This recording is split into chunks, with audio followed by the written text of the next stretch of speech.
La paracha qu'on lira Be'ezrat Hashem ce Shabbat, parashat Chaye Sarah.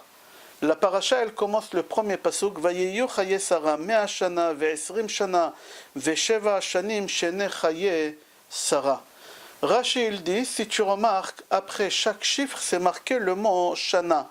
100 shana, esrim shana, sheva shanim. Rashi pose la question, pourquoi la Torah elle écrit après chaque chiffre le mot shana, année? Rashi répond, la guide lecha shekulan hayu shavin letova, que toute la vie de Sarah c'était une vie de bonheur. Depuis qu'elle est née jusqu'à qu'elle est morte, les 127 ans de sa vie, c'était que du bonheur. Alors le commentateur pose la question, il dit, comment Rashi peut dire une chose pareille, que toute la vie de Sarah c'était que du bonheur, puisqu'on sait que Sarah elle a souffert énormément. Pendant des années, elle ne pouvait pas avoir des enfants, elle était stérile, elle était obligée de prendre Agar et la donner à son mari, c'est pas facile pour une femme. Elle s'est faite kidnapper par Paro, après elle s'est faite kidnapper par Avimelech, et après tout ça qu'elle a eu un enfant, les gens ils disaient oui, elle est tombée enceinte d'Avimelech. La preuve qu'elle vit avec Abraham, ça fait quelques dizaines d'années, elle ne tombe pas enceinte, elle passe une nuit chez Avimelech, elle est enceinte, c'est-à-dire que l'enfant appartient à Avimelech et pas à Abraham, Avinu chas v'shalom.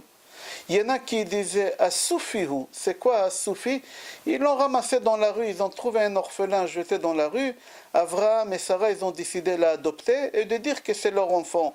Mais ce n'est pas l'enfant de Sarah et d'Abraham. On l'a nargué pendant des années, Sarah. C'est-à-dire que Sarah, elle a souffert énormément dans sa vie. Alors comment Rashi vient, il dit Shekulan shavin letova, que toute la vie de Sarah, c'était que du bonheur. De A jusqu'à Z, depuis la première année de sa naissance jusqu'à la fin de sa vie, elle avait que du bonheur. En réalité, Rashi veut dire, non, quand on dit que toute sa vie c'était une vie de bonheur, que toute sa vie c'était une vie dans la religion. Pas comme Avraham Avinu, qu'il a dévoilé Hachem tard. À 48 ans, il y en a qui disent. C'est-à-dire que Rashi ici, il est en train de contredire le Rambam. Le Maïmonide dit dans Ilchot Avodah Zara, il dit Bime Enosh ta'u kulam. Dans la génération des Enosh, tous ils se sont trompés et tous ils ont fait l'idolâtrie. Ve'avdo Avodah Zara, tous ils ont fait l'idolâtrie. Afilo Avraham Avinu Avodah Zara. Le Rambam dit même Avraham Avinu il a fait l'idolâtrie jusqu'à l'âge de 40 ans.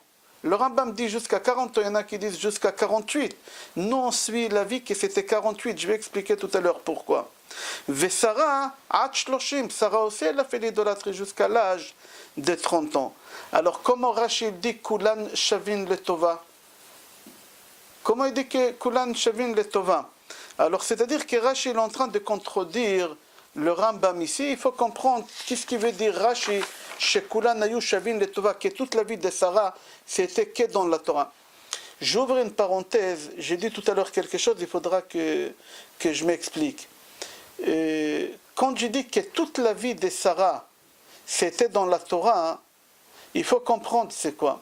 Il faut savoir que à la fin de Pasuk, Vayu Chaye Sarah, Mea Shane, etc., à la fin c'est marqué Shene Chaye Sarah. C'est quoi Shene? Il y en a qui expliquent c'est les années. Shanim, en pluriel en hébreu, et Shene en langage biblique, en pluriel année. Il y a des commentateurs qui disent non, c'est pas ça. Shene, ça veut dire les deux vies de Sarah. C'est quoi les deux vies de Sarah? Alors j'aimerais expliquer qu'est-ce que j'ai dit tout à l'heure, qu'il y en a qui disent qu'Abraham Avinu il a dévoilé Hachem, il a découvert Hachem à 40 ans, et il y en a qui disent qu'il a découvert Hachem à 48, mais nous on suit l'idée qu'il a découvert Hachem à 48 ans. Et qu'il a découvert Hachem à 48 ans. Pourquoi? Pour la simple raison, pour répondre sur la question pourquoi c'est marqué Shene Chaye Sarah, les deux vies de Sarah. C'est quoi les deux vies de Sarah? Parce que Sarah, elle a vécu 127 ans. Abraham Avinu, son mari, il a vécu 175 ans. À quel âge Abraham il a découvert Hachem? À 48. Alors, à 48 ans. Alors si tu enlèves des 175, 48, alors c'est-à-dire qu'il a connu Hachem 127 ans. Et c'est marqué dans Gemara Moed Katan, Ger Shenit Gayar Kekatan Dami, Kenolad Dami. Un guerre qui s'est converti, c'est comme un bébé qui vient de naître. C'est une nouvelle vie. C'est-à-dire qu'Abraham Avinu, il a commencé à vivre à partir de quel âge? À partir qu'il a découvert Hachem à partir de 48 ans. Alors si tu enlèves des 175, 48, il te reste 127.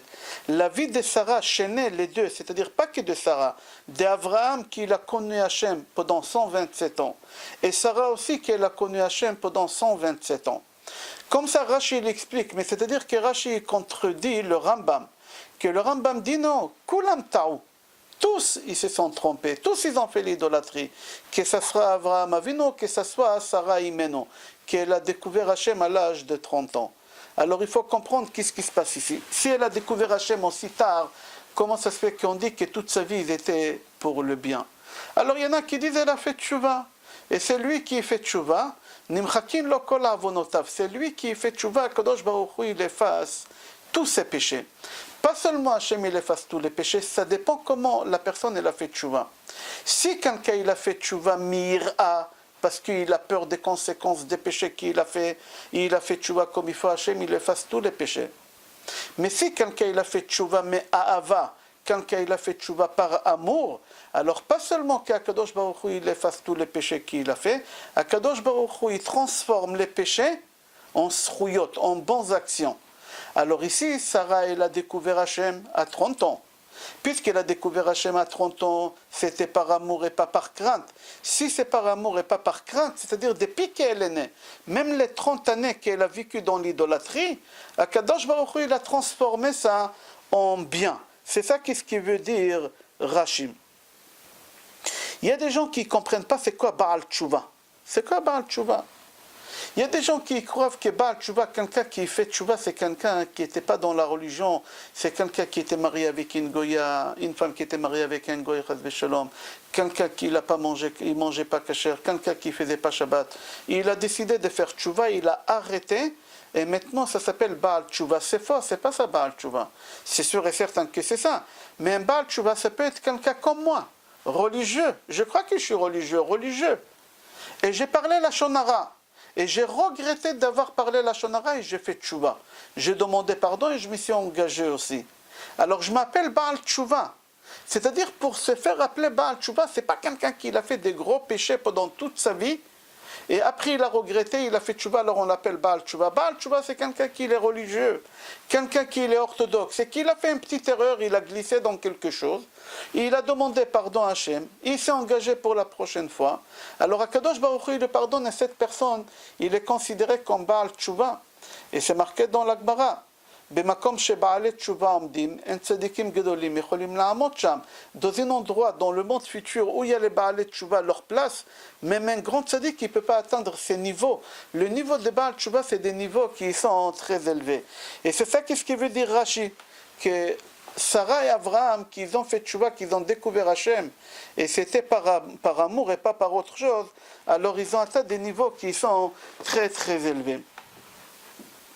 Dans la paracha encore, dans Pasuk 23, Pasuk Tetvav, dans Perek 23, Perek Chav Gimel, Pasuk Tetvav, c'est marqué là-bas, 400 shekel kesef beni ou bincha mahi. Avraham Avinu, il arrive à Hebron, il voit que sa femme elle est morte par Mitat Neshika, on a expliqué ça dans le cours d'hier, qu'elle est morte Mitat Neshika, et il a décidé de l'enterrer à Hebron, Ma'arat HaMachpelah. Pourquoi? Parce que toutes les personnes qui sont enterrées à Ma'arat HaMachpelah, c'est des personnes qui sont mortes Mitat Neshika. Personne, s'il y a quelqu'un qui n'est pas mort de Mitat Neshika, il ne peut pas se faire enterrer là-bas. Alors Adam et Chava, Avraham, Sarah, Yitzhak et Rivka, Yaakov et Léa, tous ils sont morts Mitat Neshika. Alors ils peuvent être enterrés là-bas. Avraham Avinu, il arrive, il voit que sa femme elle est morte. Mitat Neshika, vayakom me'al penemeto. C'est quoi vayakom me'al penemeto? Il a vu que sa femme elle est morte Mitat Neshika, alors il a décidé d'acheter ces places-là. Il a demandé aux habitants de cette ville de lui faire rencontrer Ephron Achiti. Les Vnei Chet, les gens de cet endroit qu'on l'appelait Chet, il leur a demandé de lui faire rencontrer Ephron Achiti. Ephron ben Tsochar, il leur a demandé de lui faire rencontrer pour essayer de traiter avec lui l'achat de ces bouts de terrain. Et là, qu'est-ce qui se passe? Il rencontre, il demande à Ephron Achiti qui veut acheter cette place pour enterrer sa femme.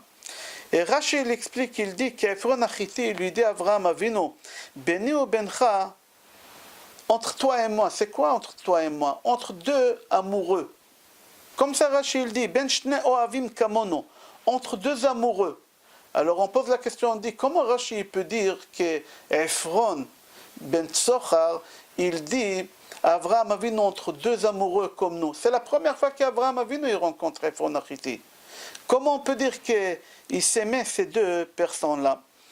Alors on dit qu'en réalité il lui a dit entre deux amoureux, toi tu es amoureux de mon terrain pour enterrer là-bas ta femme, de Me'arat HaMachpelah, moi je suis amoureux de ton argent.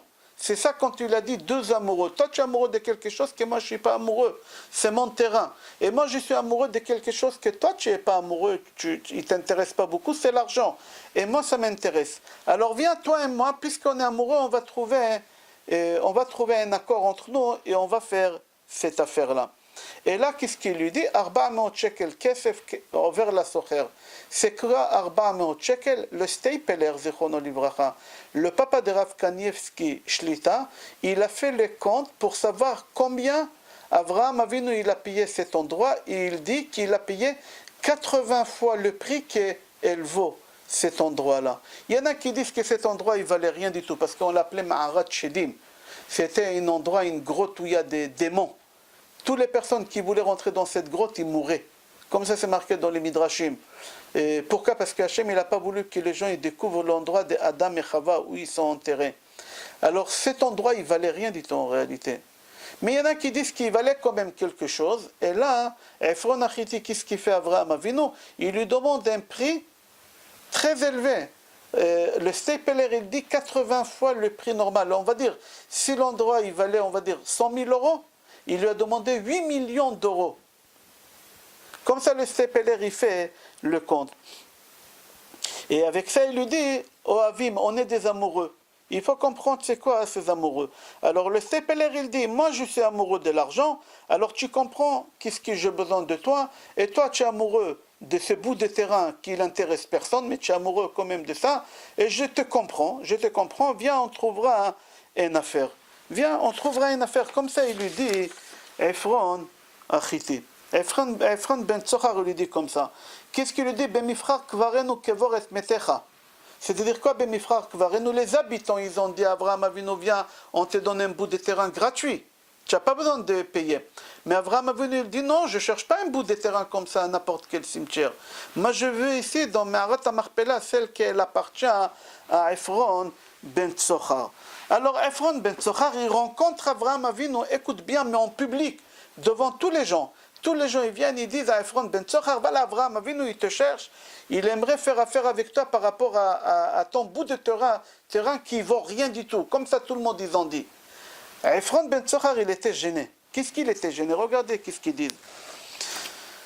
Lui, Ephron ben Tsochar, il était mal à l'aise quand les gens, ils ont dit ça en public devant tout le monde. Qu'est-ce qu'il dit à Ephron ben Tsochar, Avraham Avinu, devant tout le monde? C'est des codes.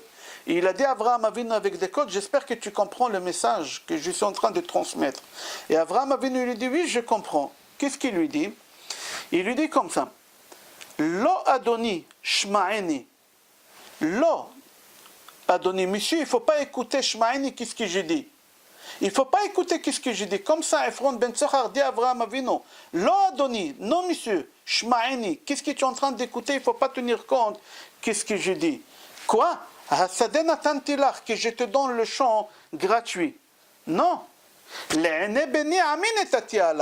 Ça, c'est devant tout le monde que j'ai dit ça. Mais entre toi et moi, on parlera tout seul dans la chambre. On va s'enfermer tout seul. C'est-à-dire, en réalité, quand on lit le passouk, nous, on croit qu'Ephron, il est venu vers Avraham Avinu. Mais en réalité, pas du tout. Ephron, il était malheureux. Devant tout le monde, il était mal à l'aise. Il ne pouvait pas dire le prix Avraham Avinu, 400 shekel kesef over la socher. Qu'est-ce qu'il lui dit? Il lui dit, Lo Adoni, non monsieur, Shma'eni, il ne faut pas m'écouter. Quoi? Asaden atantilach, que je te donne le champ. Ve'ame'ara asher lecha netatia, que je te donne aussi la grotte gratuite. Le'ene bene ami netatia alach. C'est seulement uniquement devant tout le monde je parle comme ça. Mais quand on va être seul, on va parler. Et Avraham Avinu, il lui répond, j'ai compris ton message. Avraham Avinu, qu'est-ce qu'il lui dit? Il lui dit, Lo Adoni Shma'eni, c'est-à-dire quoi? J'ai compris qu'est-ce que tu veux, on parlera seul et je n'écoute pas qu'est-ce que tu es en train de me dire maintenant. Je n'écoute pas. Ok, Avraham Avinu, qu'est-ce qu'il lui dit? Il lui dit, je te paierai les prix quand on va se retrouver seul. Et quand il se retrouve seul, là, qu'est-ce qui se passe? Ephron Achiti, il dit à Avraham Avinu, tu sais bien que moi je suis amoureux de l'argent, j'adore l'argent, je sais que toi tu es amoureux des mitzvot, tu veux faire des mitzvot, alors viens on va faire des affaires. Moi je te donne une mitzvah qu'on l'appelle Chesed Shel Emet, c'est on fait avec les morts, ta femme elle est morte, tu peux faire une grande mitzvah avec elle de la enterrer. Alors viens, tu aimes ces mitzvot-là. Moi j'aime l'argent, alors viens, on va échanger.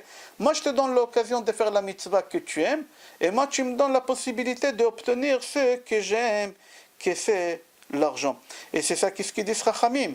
Ohev kesef lo yisba kesef. C'est lui qui aime l'argent, jamais il va être rassasié. Les gens les plus riches au monde, ils veulent encore et encore et encore. L'homme le plus riche au monde, qui c'est? Je ne sais pas comment il s'appelle. Il veut encore et encore. Pourquoi? Mais tu as assez pour vivre plusieurs générations. Non. Oev kesef lo yisba kesef. Et Chachamim ils disent Oev Torah lo yisba Torah. C'est lui qui aime la Torah, il ne se rassasie jamais. Il veut encore, encore et encore. Baruch ata Adonai Eloheinu melech haolam she'akol neh bidvaro.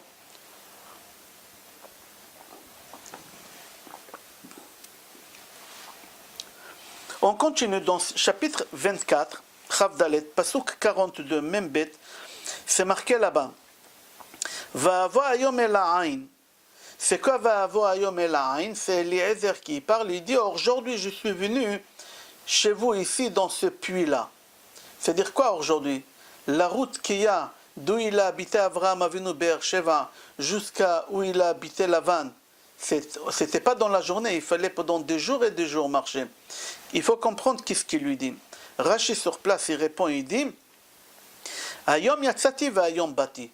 Ce matin, je suis sorti et cet après-midi, je suis arrivé. Normalement, il y a 17 jours de marche. Comment c'est possible qu'il a fait en une demi-journée? Qu'est-ce qu'on fait en 17 jours? Alors Rashi répond, il dit Mikan shekaftsal lo aderech.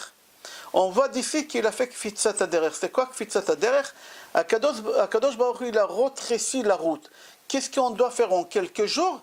Akadosh Baruch Hu, il a fait sauter tous ces kilomètres qu'il fallait faire et il est arrivé en une demi-journée au lieu d'arriver en 17 jours. Jusqu'à Haran, comme ça c'est marqué. Et c'est rapporté dans Gemara Sanhedrin, page Tzadik Hei Amud Aleph, qu'il y a 3 personnes qui ont eu ce miracle de Kfitzat Aderech, que la route elle s'est rétrécie pour qu'ils puissent arriver d'un endroit à l'autre endroit rapidement. La première personne, c'était Eliezer, quand il est parti chercher une femme pour Yitzhak. Quand il est parti de Be'er Sheva à Haran, au lieu de faire 17 jours de marche, il a fait qu'une demi-journée. Même moins qu'une demi-journée là-bas, la Gemara dit. Deuxième personne qu'il a eu Kfitzat Aderech, c'était Yaakov Avinu. Yaakov Avinu, quand il a quitté sa maison, parce qu'il avait peur d'Esav, après qu'il a traversé Har Akeda, alors Har Moria, il s'est rendu compte qu'est-ce qu'il a fait. Il a dit, je retourne, c'est impossible de passer devant et ne pas prier. Quand il a voulu retourner à Kadosh Baruch Hu, qu'est-ce qu'il a fait? Kadosh Baruch Hu, il a fait Kfitzat Aderech. Il vit le Har Moria ad etzlo. Kadosh Baruch Hu, il a fait Kfitzat Aderech. Alors la première personne, elle est Eliezer. La deuxième personne qui a eu Kfitzat Aderech, c'était Yaakov Avinu. Troisième personne qui a eu Kfitzat Aderech, Avishai ben Tsuria. Avishai ben Tsuria. Ok, concernant Yaakov Avinu, on a dit il a quitté Be'er Sheva, il est parti à Harana, Vaivga bamakom. Amar, Rashi il dit comme ça, Avarti lead Har Moria velo etpalalti, j'ai passé devant le mont Moria et je prie pas. Chazar bechazara. Il a voulu retourner. Vaifga, c'est quoi Vaifga? C'est-à-dire qu'Akadosh Baruch Hu, il lui a fait Kfitzat Aderech. Alors on a compris comment Eliezer, il a eu Kfitzat Aderech au lieu de 17 jours en quelques heures. Il est arrivé à Haran. Yaakov Avinu aussi, quand il veut aller vers Haran, après il veut retourner vers Amoria, Akadosh Baruch Hu le ramène à Amoria. Et maintenant, Avishai ben Tsuria aussi, il avait Kfitzat Aderech. Pourquoi? Parce que David Amelech, il s'est caché dans la forêt. Et au moment que David Amelech il s'est caché dans la forêt, il voulait manger, il voulait attraper une biche et le cacher.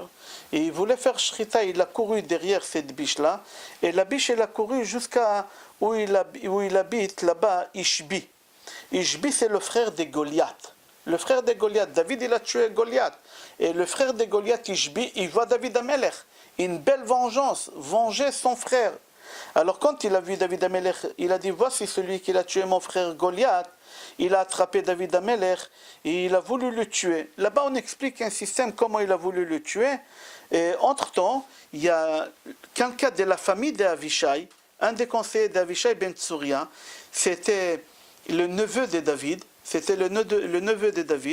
Il était en train de prendre sa douche, c'était vendredi avant Shabbat, il était en train de prendre sa douche. Et en train de prendre sa douche, il voit que dans le tonneau où il y a de l'eau, parce que la douche, c'est pas comme aujourd'hui, c'était des tonneaux avec de l'eau chaude, il voit qu'il y a des gouttes du sang. Il y a des gouttes du sang. Alors il a compris que David Amelech, il est en danger. Il y en a qui disent qu'il y a une colombe qui est venue, qui a fait du bruit sur la fenêtre. Et il a dit, Eretz Israël, Knesset Israël, Meshula le Yona. Le peuple juif, il est comparé à une colombe. La colombe, c'est le roi David. Il a compris que David Amelech, il est en danger. Qu'est-ce qu'il a fait? Tout de suite, il est parti chercher David Amelech pour le sauver, et jusqu'à qu'il arrive dans la ville de Pilishtim.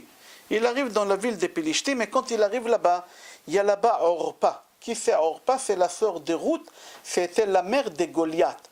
Orpa, elle s'est convertie au judaïsme, elle a épousé Boaz. De Boaz, ils ont eu Oved Ishaï, David, c'est-à-dire c'est quelqu'un de la famille de David Amelech. Pourquoi? Parce que l'arrière-grand-mère de David Amelech, c'était Ruth.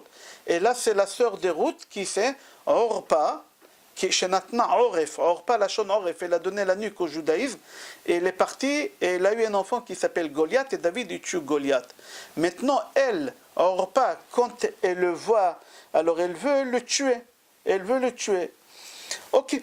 En deux mots, comment ça se fait qu'il a pu, Avishai ben Tsouria, faire cette distance avant Shabbat, vendredi avant Shabbat?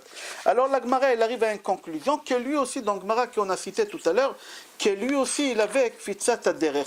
J'ai donné les références tout à l'heure, Sanhedrin, page Tzadikei, Amoud Aleph. 3 personnes, ils ont Kfitzat Aderech. Parmi eux, c'était qui? C'était Eliezer, c'était Yaakov Avinu, et c'était Avishai ben Tsouria. En fin de compte, Avishai ben Tsouria, il arrive à sauver David Amelech. Mais la question qu'elle se pose, d'accord, Eliezer, il a eu Kfitzat Aderech, je ne comprends pas pourquoi. Yaakov Avinu, il avait besoin. Avishai ben Tsouria, il avait besoin pour sauver David Amelech. Yaakov, il avait besoin pour dormir là-bas et pour prier. Mais Eliezer, pourquoi il avait besoin de Kfitzat Aderech? Yitzhak, il a 40 ans. Ça fait 40 ans qu'il attend de trouver une femme. Il peut attendre encore 17 jours, 2 fois 17, 17 allées, 17 retours. Pourquoi Kadosh Baruch Hu, il fait Kfitzat Aderech? Kadosh Baruch Hu, il ne fait pas Kfitzat Aderech à n'importe qui. Le Midrash, il répond sur cette question, il dit, Ratza Kadosh Baruch Hu ligmol chesed d'Yitzhak Avinu. Veshalach malach venikpetza lo aderech.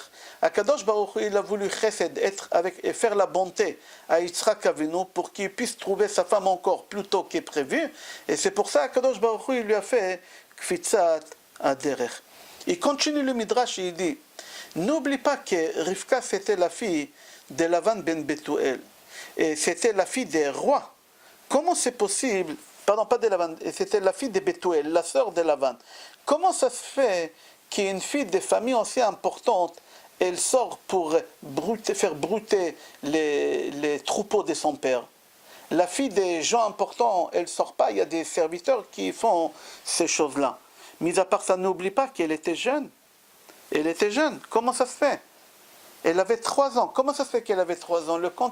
Quand on dit 3 ans, ce n'est pas le même corpulence de nos jours. Une fille de 3 ans, elle ne peut pas se marier, et elle ne peut pas avoir des enfants, ce n'est pas possible. Quand on parle de 3 ans, ce n'est pas le même corpulence de nos jours aujourd'hui. C'était une femme adulte, qu'elle pouvait se marier, qu'elle pouvait avoir des enfants.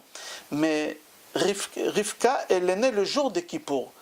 Le jour qu'Abraham Avinu il a fait l'Akedah à son fils Yitzhak, Hayom Harat Olam, d'après le Zohar HaKadosh, c'était Yom Kippourim. C'est-à-dire que Rivka, elle est née le jour de Kippour. Yitzhak, il est monté au ciel pendant 3 ans pour se faire guérir par les anges parce qu'Abraham il l'a blessé. Et pendant ces 3 ans-là, Rivka, entre-temps, Rivka, elle a grandi, elle a eu l'âge de 3 ans, elle a atteint l'âge de se marier, et Yitzhak, il descend ici pour se marier avec Rivka, comme ça c'est marqué. Rivka, comme on a dit, c'était pas une petite fille, elle était grande. Alors pour que Yitzhak puisse se marier dès qu'il est descendu du ciel, Akadosh Baruch Hu, il a fait rencontrer Rivka en même temps. Comme ça, il y en a qui répondent. Il y en a qui disent qu'Akadosh Baruch Hu, il a fait Kfitzat Haderech pour la simple raison pour qu'il n'aura pas de problème de yichud. Yichud, un homme, il n'a pas le droit de rester seul avec une femme. On ne va pas rentrer maintenant dans les halachot. Est-ce que dans l'ascenseur, on peut, combien de temps dans l'ascenseur? Si le mari il est dans la ville, le mari il n'est pas dans la ville, laisser la porte entrebâillée. Est-ce que l'autoroute, on a le droit d'accompagner une femme la nuit? Une autoroute, c'est longtemps. Et ici, c'est un genre d'autoroute. Pendant 17 jours, ils étaient seuls. J'aimerais pas rentrer dans ça, mais il y a un problème d'Yichud entre Eliezer et Rivka. Pendant les 17 jours, à l'aller, il n'y a pas de problème, mais au retour, il y a un problème. Alors, Akadosh Baruch Hu, il a fait un miracle, il n'y a pas de problème d'Yichud. Kaftzalo Haderech, il a pu arriver à Hebron en quelques heures. En quelques heures, il a pu arriver à Hebron. C'est-à-dire qu'Abraham Avinu demande à Eliezer d'aller chercher une femme pour son fils, pour Yitzhak. La question qu'elle se pose, il y a une Gemara dans Kiddushin, page 29, page Chavtet, là-bas la Gemara dit comme ça. Un père, il a l'obligation d'enseigner à son fils la Torah et de lui trouver une femme, ve mitzvah bo yoter mi bishlucho. Et c'est une mitzvah que le père il le fasse au lieu d'envoyer quelqu'un de le faire à sa place. Et ici, qu'est-ce qu'on voit? Qu'Avraham Avinu, il envoie Eliezer à sa place. Et la halakha, il dit qu'il est préférable que le père lui-même aille chercher une femme pour son fils et n'est pas demander à quelqu'un de faire cette mission-là, de chercher une femme pour son fils. Alors pourquoi Avraham Avinu, il envoie Eliezer? Ça, c'est la question que le Simla Hadasha pose. Il répond, il dit que d'après les comptes qu'on a fait tout à l'heure, que Rivka, elle est née à Kippour, il fallait attendre 3 ans, c'est-à-dire qu'elle a eu 3 ans à quel âge? 3 ans et 1 jour à quel âge? C'était le lendemain de Kippour. Alors Abraham Avinu, il a dit que la route, elle va durer 17 jours. C'est-à-dire dans les 17 jours, il y a Sukkot. Il va rater la mitzvah de la Sukkot du premier jour qui est le Mideoraita. Et Abraham Avinu, il n'a pas voulu rater la mitzvah de Sukkot parce que celui qui est sur la route, il est quitte de la mitzvah. Il n'a pas voulu être quitte de cette mitzvah, alors il est resté chez lui. Il a dit, je préfère au lieu de rater cette mitzvah, d'envoyer quelqu'un à ma place. Il n'a pas voulu rater cette mitzvah, comme ça il répond, le Simla Hadasha, il répond comme ça. On continue.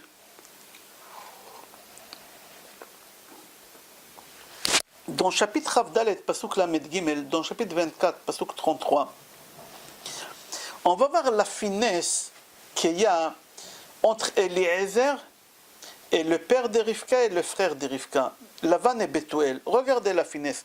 J'ai trouvé ça dans le livre de Mahari Assad. Mahari Assad, il dit qu'Eliezer, dès qu'il arrive, Vayusam lefanav leechol, ils lui ont donné à manger, ils l'ont servi à manger, Vayomar, il a dit, Lo ochal adim dibarti devarai.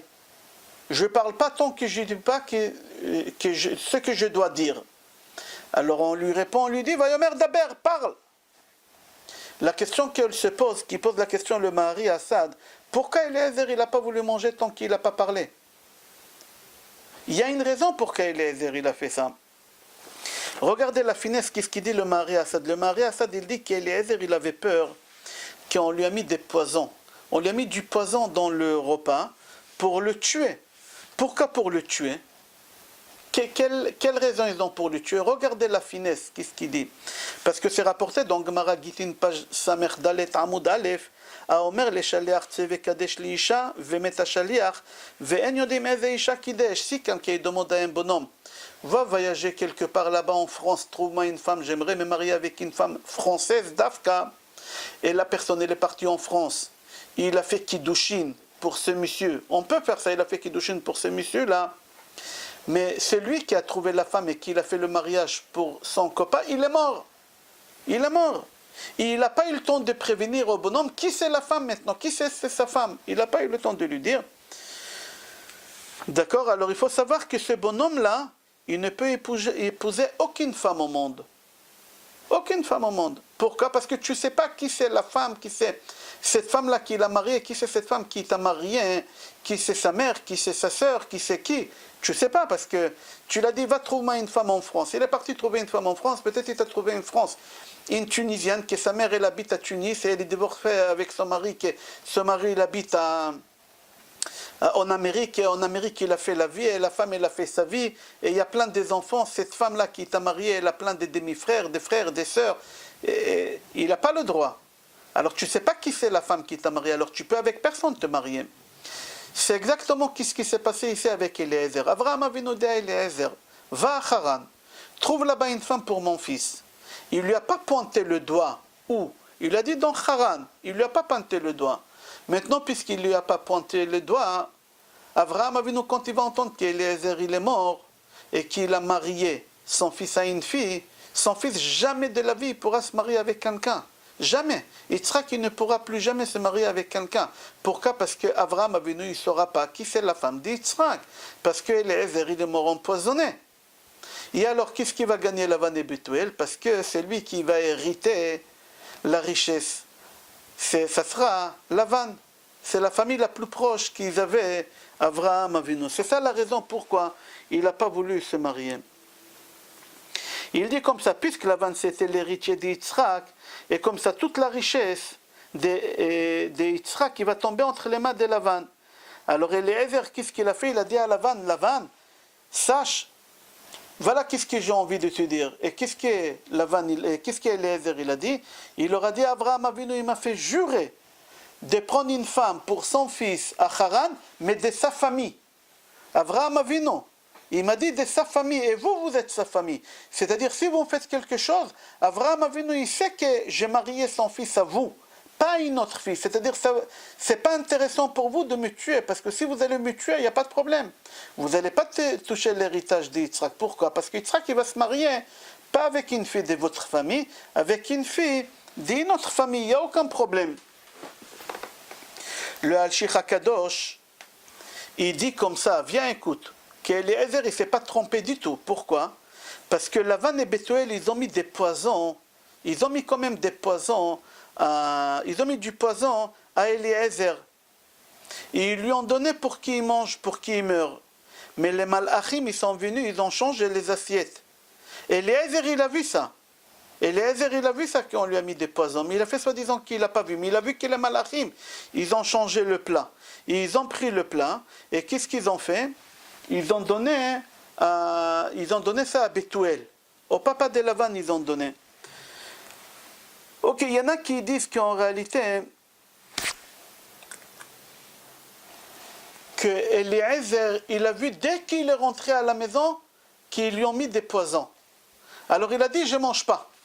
Il n'a pas vu encore que les Malachim, ils ont changé les plats. Il savait que dans son plat, il y a du poison. Alors Eliezer, il a dit, d'accord, les Malachim, ils vont venir, ils vont changer les plats. C'est lui qui va mourir, ça va être Bethuel.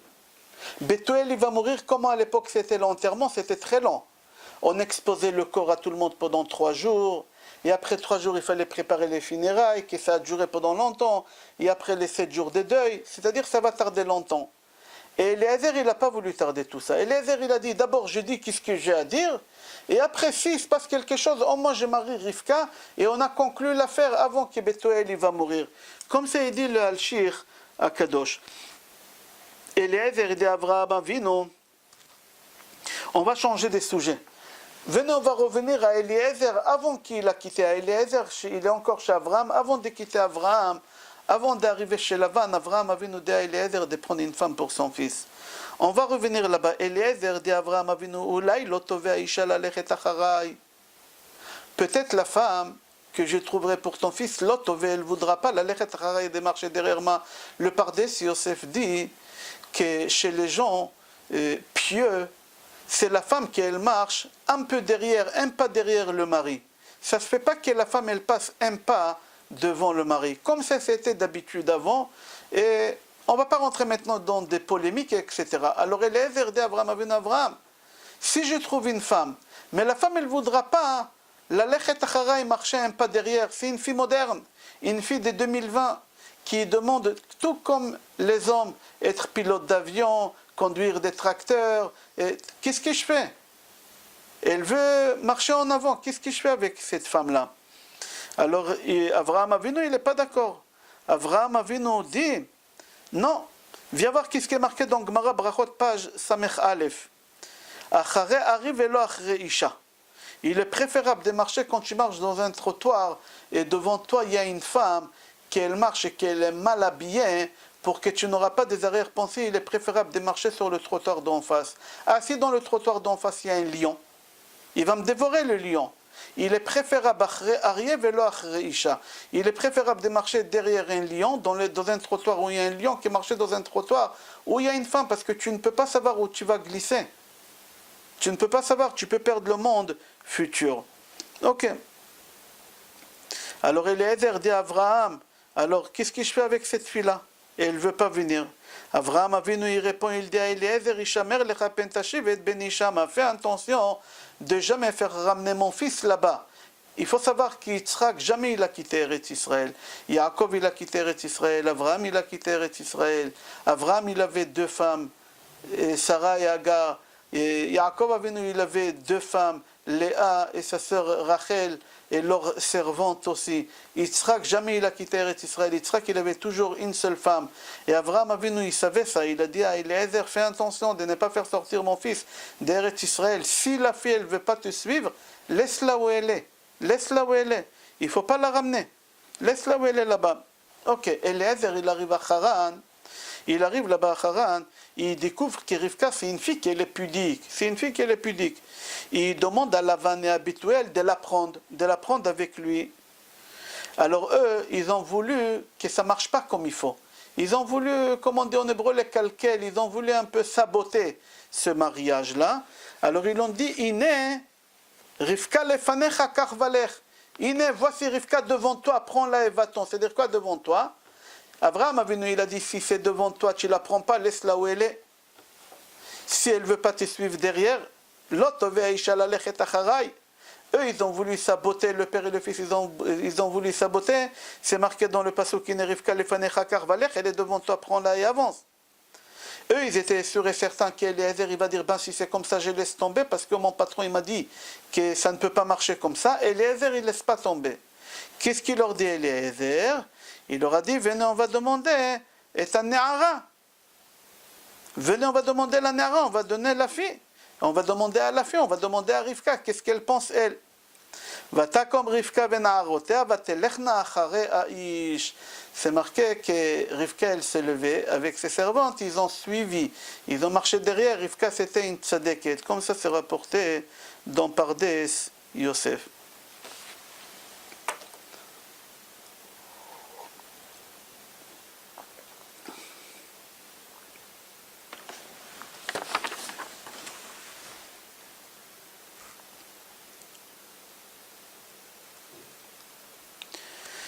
C'est marqué dans le chapitre 24, Pasuk Nun. Vayan Lavan ou Bethuel vayomru me Hashem yatsa davar. Quand tout a été conclu, tout a été signé, alors qu'est-ce qu'ils disent Lavan et Bethuel? Des voyous. Qu'est-ce qu'ils disent? Vayomru me Hashem yatsa davar. C'est Hashem qui a fait ce mariage. Qui c'est le marieur? C'est Hashem. C'est lui qui a trouvé le mazal à Rivka et c'est lui qui a trouvé le mazal à Yitzhak. Depuis quand il parle de Hachem, c'était Ovda Avoda Zara. C'était d'Ovda Avoda Zara. Comment ça se fait qu'il parle de Hachem? Le Chtaf Sofer, il donne une très très belle réponse. Il dit que normalement, quand il y a un chatran c'est un marieur, ou une chatranite. Quand il faut un mariage entre 2 personnes, il faut les payer. Et c'est important de les payer. Je vais expliquer tout à l'heure pourquoi. Et comme Bethuel et Lavan, ils ont dit que le marieur ici, en réalité, c'est qui? C'est Eliezer. Et maintenant, Eliezer, il va demander à être payé. Alors eux, ils n'ont pas voulu payer Eliezer. Ils ont dit, mais Hachem Aya Davar, c'est Hachem qui est lui qui a fait ce mariage. C'est lui le marieur. C'est pas toi le marieur, c'est Akadosh Baruch Hu le marieur. Comme ça, il dit le Chtav Sofer. Alors ils ont dit, non, mais Hachem Yatsa Davar. J'aimerais expliquer pourquoi il faut payer les marieurs, les chatranim, les chatraniot. C'est une halakha. Des vraies histoires que j'ai vues de mes propres yeux, c'est marqué dans les livres, que quand il y a un chatran qui fait shidduch entre 2 personnes, c'est bien de les payer. Chacun y paye un peu de son côté, la kala et le khatan. Il y a une des filles de Rav Kanievski, je ne me rappelle pas laquelle, une des filles de Rav Kanievski, qu'elle avait du mal à avoir des enfants. Et son père, Rav Kanievski, Shlita, il lui a demandé est-ce qu'elle a payé la chatranite, est-ce qu'ils ont payé le chatran, la chatranite. Il n'était pas au courant, mais est-ce qu'ils ont payé? Alors elle lui dit que c'est ma belle-sœur qui a fait les chidours, c'est-à-dire la sœur de mon mari d'aujourd'hui, c'est elle, on était copines au séminaire, c'est elle qui m'a fait les chidours. Il lui a dit, de la famille ou pas de la famille, il y a quelqu'un qui a fait quelque chose, il faut lui payer. Il faut payer, c'est important de payer ces personnes-là. Alors ils l'ont payé, ils l'ont acheté un bouquet de fleurs, et elle a pu tomber enceinte après. Et j'ai entendu beaucoup des histoires comme ça, et j'ai vu encore une histoire, je ne vais pas dire de qui, encore une histoire comme ça, qu'ils n'ont pas payé, et quand ils ont vu qu'il y a des problèmes, ils ont parti demander à un Rav, je crois qu'ils ont demandé à un Rav Hillel Pesner Zatzal, c'est Rosh Mosdot Sinaï à Paris, et il leur a dit qu'il faut payer. Ils ont parti, ils ont payé un bouquet de fleurs, ils ont payé quelque chose, et ils ont pu avoir des enfants. Et ici, ils n'ont pas voulu payer Eliezer. Ils n'ont pas voulu payer Eliezer. Ils ont voulu... Alors, ils ont dit, mais Hachem Aya Davar, c'est Akadosh Baruch Hu qui a fait ça. On va s'arrêter là. Bracha ve'atzlacha et kol tov.